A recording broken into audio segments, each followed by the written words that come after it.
Hey guys, welcome back to the channel. This list is inspired by a recent video on Shakur Stevenson's current top 10 pound for pound list.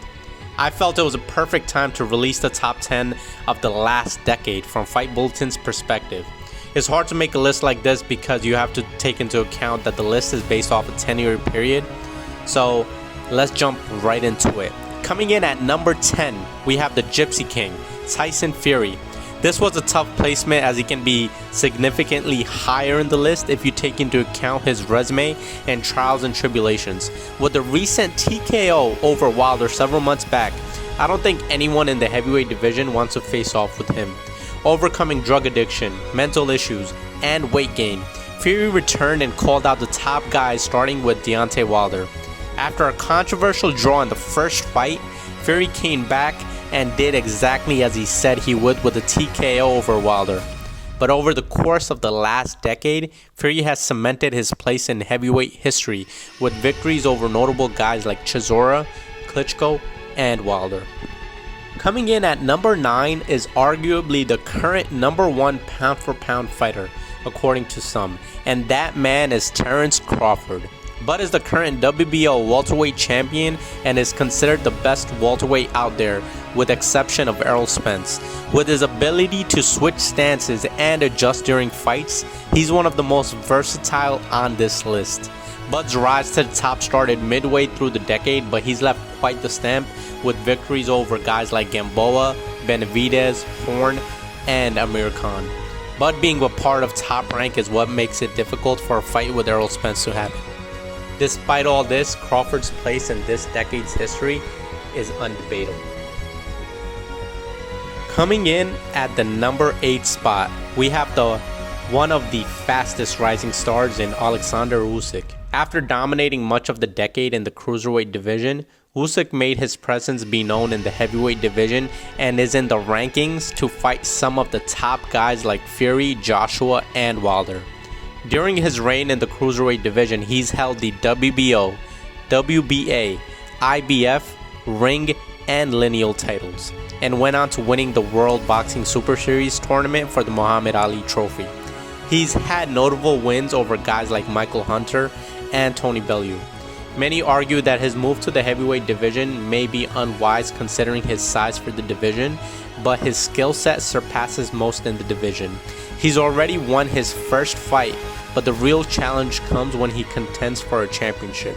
Despite his move, Usyk has done enough to cement his place in this list.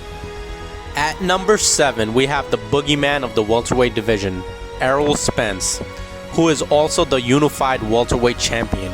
Prior to his car accident this past winter, Spence was dominating the division and has had exciting fights with the likes of Sean Porter, Mikey Garcia, Kell Brook, Chris Algieri, and Lamont Peterson.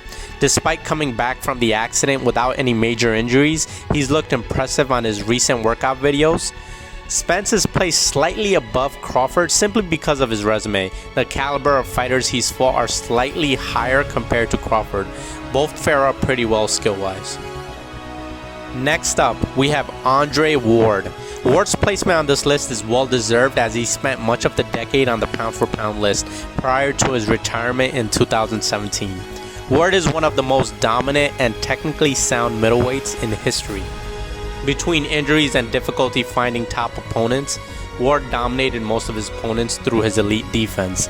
He's held the WBA, IBF, WBC, and Lineal titles during this period, with notable victories over Carl Froch, Chad Dawson, and Sergey Kovalev. At number 5, we have Triple G Gennady Golovkin. For much of the decade, Golovkin was one of the most feared men of the middleweight division. For a long time, he's had difficulty landing fights as promoters avoided lining fighters up against the Russian. During this time, he's held the WBC, WBA, IBO, and IBF titles, with notable wins against guys like David Lemieux, Kell Brook, Daniel Jacobs, and Sergey Derevyanchenko. The highlight of his career revolved around controversial 2 fights against Canelo Alvarez, which resulted in a draw and a loss. Most considered Golovkin the victor in the first fight, but that wasn't the case. Golovkin undoubtedly has the most solid rock-hard chin of the group. a case can be made for Canelo as well. Coming in at number 4, the most unorthodox fighter in this list, and that man is the Matrix, Vasyl Lomachenko. Lomachenko's presence and fight style leaves the audience in disbelief with his defense and unconventional movement. He's developed a reputation for making fighters quit in fight, and he's shown it time and time again. In only 15 professional fights in 6 years, he's topped the fight game, and over this time he's held the WBO featherweight and junior lightweight and lightweight titles, along with the WBA, WBC lightweight titles. During this time, he's toppled guys like Gary Russell Jr., Rigondeaux, Linares, and most recently, Luke Campbell. With each fight, it appears as though his skill set just enhances, and there's more to come of Loma for the next decade. In the number 3 slot, we have the current cash cow and pride of Mexico, Canelo Alvarez. Canelo's resume is unmatched compared to most and has a Hall of Fame resume at the age of 29. With a rock-hard chin, impeccable defense, and astounding power, Canelo has already cemented his place in history with victories over Shane Mosley, Austin Trout, Angulo, Lara, Cotto, Triple G, and Kovalev, just to name a few. He's held titles in both the welterweight and middleweight divisions. The number 3 spot is fitting considering his impressive resume. Coming in at number 2, we have the man, the myth, Manny Pacquiao. Pacquiao has cemented his place as one of the best ever, winning titles over 8 divisions. Pacquiao has repeatedly taken time away from boxing to attend to his political career in the Philippines and returns each time to impress. Most recently, he's dominated a much younger and stronger Keith Thurman, showing us why he's truly one of the GOATs. His resume is unprecedented. I'm going to name a list of notable guys he's toppled just to show out how impressive his career has been, starting with Eric Morales, Barrera, De La Hoya, Hatton, Cotto, Margarito, Mosley, Juan Manuel Marquez, Bradley, Matisse, and Broner.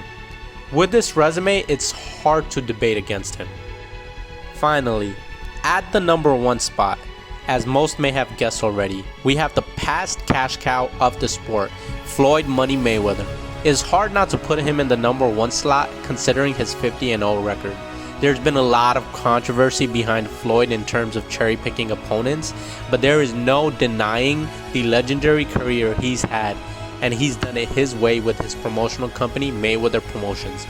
He's a 5-division champ and has held virtually all titles in the welterweight division. Despite all the debate about cherry-picking, his resume is quite impressive as well. Floyd has had notable victories over the likes of Arturo Gatti, Judah, De La Hoya, Hatton, Marquez, Mosley, Cotto, Canelo, Maidana, and Pacquiao. Some may argue placing Pacquiao at number 1, but it's difficult to put Pac-Man above someone he's lost to.